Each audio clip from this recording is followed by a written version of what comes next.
Olá, pessoal, tudo bem? Meu nome é Thiago, Proxação dos Sócios aqui da Capitalismo, que é a minha empresa de análise e recomendações de investimentos.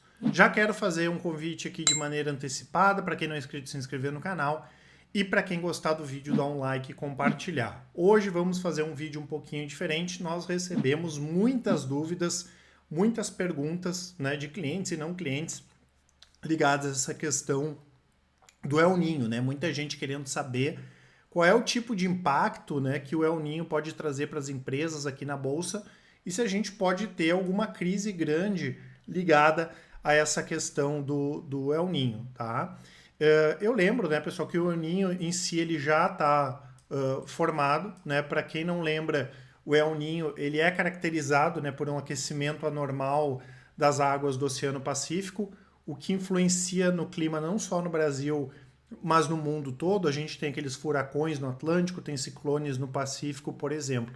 E a expectativa, e por isso muita gente está nos perguntando, é que o El Niño seja o mais intenso em relação a outros que nós vimos, por exemplo, no ano de 2016 e 98. Isso pode trazer um impacto ainda maior. Tá? Aqui no Brasil, a gente tem um risco de seca maior nas regiões norte, nordeste, um volume grande de chuvas no sul, e tudo isso, não só no Brasil, mas como no mundo todo, costuma trazer grandes prejuízos. A primeira coisa que nós temos que comentar é que é muito importante que o investidor ele pense sempre na estrutura da estratégia dele, de que forma ele vai investir, porque a gente não vai sair, por exemplo, aqui recomendando compra ou venda por causa do El Ninho. É importante a gente sempre ter calma, não ser muito influenciado por todas essas questões muito alarmistas, né? Mesmo a gente sabendo que não é uma situação boa, né? Principalmente porque costuma morrer muita gente quando tem um furacão, né? Ou quando chove demais. Mas a questão é que a gente tem que conhecer os riscos antes mesmo de investir. Né? Então, se eu comprei uma empresa do setor agro, eu sei que o El Ninho pode impactar ou qualquer outro fenômeno climático pode impactar também. Claro que a gente tem algumas questões aqui que são negativas, né? Principalmente nesse momento que boa parte do mundo fala em baixar juros, né? Porque muitos alimentos estão caindo, muitas commodities estão caindo, e caso o El Niño impacte nessa questão de dar problema de safras, por exemplo, algumas vão melhorar, outras vão piorar, a gente pode ter inflação global subindo novamente. Nos Estados Unidos, por exemplo, a gente espera mais chuvas, o que pode ser até bom, porque recentemente a seca estava grande por lá. Né? A gente tem alguns países que vão ser mais afetados aqui, como é o caso da Austrália, né, pessoal? Pelo menos na safra de inverno agora é esperado uma quebra de 30%. Tem a questão do óleo de palma, né, na Malásia, que é um grande produtor, da Indonésia, tem a questão de produção de arroz, que acaba sendo impactada, né, tem a questão da Tailândia também, né, tem a questão do café, né, impacta a economia na Colômbia, impacta a economia aqui no Brasil, tem a questão do Chile, né, hoje 30% do mercado global de cobre, né, isso aqui impacta chips de computador, carros eletrodomésticos, essa produção de cobre vem do Chile. E se a situação ficar muito complicada, chover demais, isso pode afetar a produção e os preços subirem. Pode beneficiar, por exemplo, a Vale, né, em termos aí de alta de preços. Tá? E claro, né, pessoal, aqui a gente nunca vai dizer que é positivo que aconteça lá uma inundação e que aí suba o preço, mas é que isso pode impactar sim de maneira positiva os preços, mas ninguém está torcendo aqui para acontecer tragédia nenhuma, tá? A gente está sendo bem pragmático e falando efetivamente o que pode ser impactado de maneira negativa ou não. Antes da gente entrar mais a fundo nos setores e nas empresas, eu quero deixar dois presentes para vocês: o e-book para quem ainda não ninguém baixou, para quem não baixou, da melhor small cap da B3, e também o cupom ArraialCap, que dá até 35% de desconto nas nossas assinaturas. A promoção vale até o final do dia de hoje, tá? Então aproveitem aí as promoções da Capitalizo. Primeiro, né, pessoal, a gente tem que lembrar que sempre quando a gente fala de clima, isso tem um impacto em todos os setores, tá? Então a gente vai escolher alguns setores aqui para comentar e também colocar alguns que normalmente são mais impactados, como o setor de energia, o setor de saneamento, mas até o setor de construção civil ele é impactado. Né? Num cenário de chuvas maiores em uma determinada região, vamos pegar Melnik, que é forte no Rio Grande do Sul, chove demais no Rio Grande do Sul, as obras da Melnick podem atrasar, isso vai impactar de maneira negativa a empresa, tá? Mas a gente não espera nada trágico que vai afetar os fundamentos de longo prazo das companhias e por isso que eu falei essa questão da gente ter mais calma, né? Mas, enfim, nós temos esse impacto, né, do agronegócio global que pode gerar essa inflação de alimentos e nós voltarmos a ter algum tipo de receio de alta de juros, enfim, não é o cenário, mas isso pode acontecer. Normalmente o setor de saneamento e o de energia, que são aqueles que a gente chama de utilidades públicas, sofrem, né? A gente deve ter o El Niño elevando a temperatura após o inverno e até o verão. A gente vai ter um verão mais quente, da mesma forma que a gente deve ter um inverno mais frio esse ano. Deveremos ter chuvas abaixo da média no norte e nordeste e volumes de chuva maior no centro-oeste e no sul. Na região sudeste, a gente pode ter chuvas abaixo da média, o que poderia impactar não só as empresas de saneamento, mas boa parte das empresas de energia, aquelas que são geradoras, mas o nível dos reservatórios está bem alto.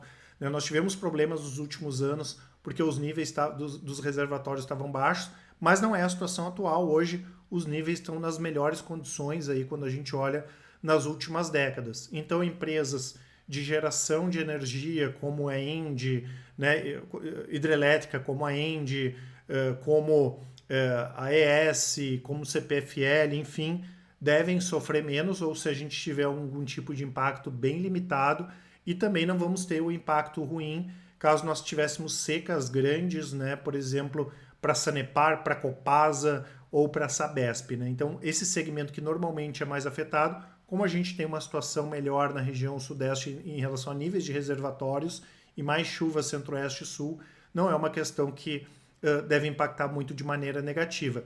E no Nordeste, como a gente deve ter menos chuvas, né, tanto no Norte quanto no Nordeste, as empresas, por exemplo, de energia eólica devem produzir mais, e isso é positivo, tá? Que a gente fala de Ômega, de Auren, CPFL e da própria AES.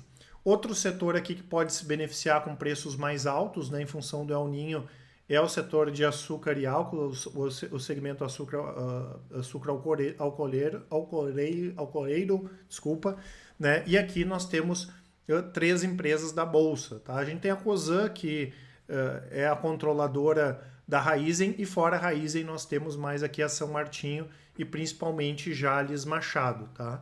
No caso de Jalles Machado e São Martinho, elas devem acabar se beneficiando porque normalmente o El Niño ele traz problemas para a produção de açúcar na Índia, né? E isso faz com que os preços subam. E como o El Niño deve ser mais forte esse ano, os preços do açúcar devem subir mais aí do que a média de outras épocas, né? Quando nós tínhamos o El Niño afetando de maneira negativa.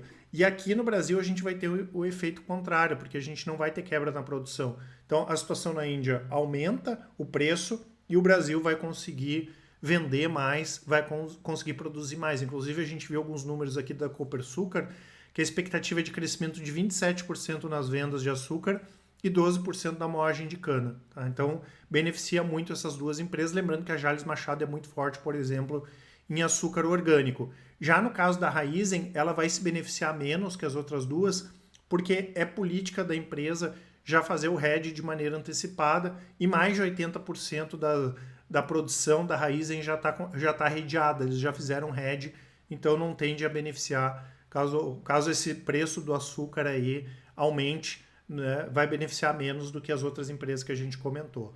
Aqui no caso de empresas de frigoríficos, processados, empresas de alimento, né, tem a situação, por exemplo, da Camil, né, a gente não pode esquecer que o arroz, nos últimos anos, foi um dos alimentos que menos subiu, e isso é bom, porque a Camil ela não produz arroz, né, ela compra, né, principalmente dos produtores do sul, que são os maiores do Brasil, e vende. E se o preço do arroz sobe demais, ela vai ter dificuldades para repassar preço, né? Então pode impactar caso nós tenhamos uma situação dessas, né, ligadas à questão do arroz.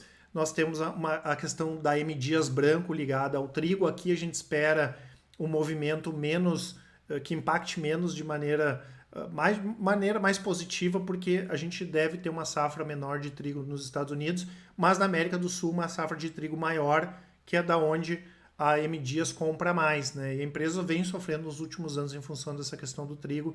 Então a gente espera uma acomodação e quem sabe até uma queda aqui na América do Sul. Isso acaba sendo positivo para M. Dias. No caso da Brasil Foods, né, a gente espera, por exemplo, uma safra de milho maior. Tanto que a gente brinca, né, que o frango é um milho com asas, né? 70% dos custos do frango vem de grãos, né? Principalmente aí do milho. Então isso vai trazer um refresco, né? A empresa vai conseguir respirar melhor com custos mais baixos, né? Isso acaba sendo positivo, até porque é uma empresa que teve muitos problemas nos últimos anos. Eu falei lá no início do vídeo que a gente vai ter uma situação mais complicada, por exemplo, na Austrália. Nós temos duas empresas que têm posição lá de empresas de proteína, tanto JBS quanto a Minerva. A gente deve ter uma antecipação do abate e um mercado mais restrito, ou seja, preços maiores para venda, o que é positivo também para as duas empresas. Quando a gente fala aqui do segmento de seguros, a gente vai colocar os bancos também. A gente não pode esquecer que Banco do Brasil e BB Seguridade são as empresas, né, do mercado financeiro mais expostas ao agronegócio. Tá? E por outro lado, sempre que o Banco do Brasil, por exemplo, vai fazer um empréstimo agrícola, né, ele vende lá junto um seguro rural. Então a maior parte das lavouras estão cobertas por seguro. Claro que se aumentar a sinistralidade não é bom para a BB Seguridade nem para o Banco do Brasil, mas é pior ainda para as empresas de resseguro, já que boa parte desses seguros aqui contam com o resseguro. E aí quem seria impactado de maneira mais negativa é o IRB, que agora que está reestruturando, agora que está se reorganizando, a gente poderia ter esse aumento aqui de sinistralidade afetando bastante o IRB, né? E finalmente o segmento de logística, tá? A gente pode ter chuvas maiores atrapalhando as operações da Rumo, e isso pode também trazer um aumento dos preços de frete. Aí impactaria a JSL, impactaria várias empresas, né? Porque o aumento de frete não é positivo, né? JSL, Vamos, enfim, tá? E também as operações do Porto de Santos. A gente recebeu muitas perguntas ligadas a isso. Tá? Qual seria o impacto? Pode acontecer, né, pessoal? Afetar carga, descarga, atrasar, né? A empresa vai descarregar, não vai conseguir, vai precisar carregar alguma coisa nos navios, não vai conseguir, mas é um efeito mais limitado, tá? Já as empresas que dependem de preço de frete, se a gente tiver problemas, aí sim, aqui elas podem ter mais, podem se prejudicar mais nesse sentido, tá certo?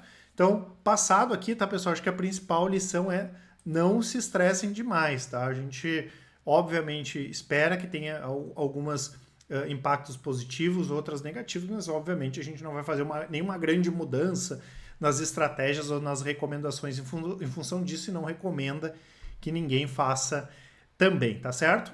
Não esqueçam de aproveitar a nossa promoção. Eu lembro que eu vou deixar aqui na descrição as nossas assinaturas, os resultados das nossas estratégias são os melhores do mercado. Lembrando, tudo é feito aqui de maneira transparente, de maneira independente, que é muito importante para vocês investirem melhor ao longo do tempo. Podem comparar os resultados de qualquer estratégia. As de longo prazo, com 10 minutos por mês, vocês conseguem acompanhar. E as de médio e curto prazo, 10 minutos por dia. Dúvidas? contato@capitalismo.com.br. Quem preferir pode nos chamar no WhatsApp, é só mandar um áudio ou uma mensagem, que com certeza o pessoal do atendimento vai auxiliar a todos. Um grande abraço e ótimos investimentos. Até mais.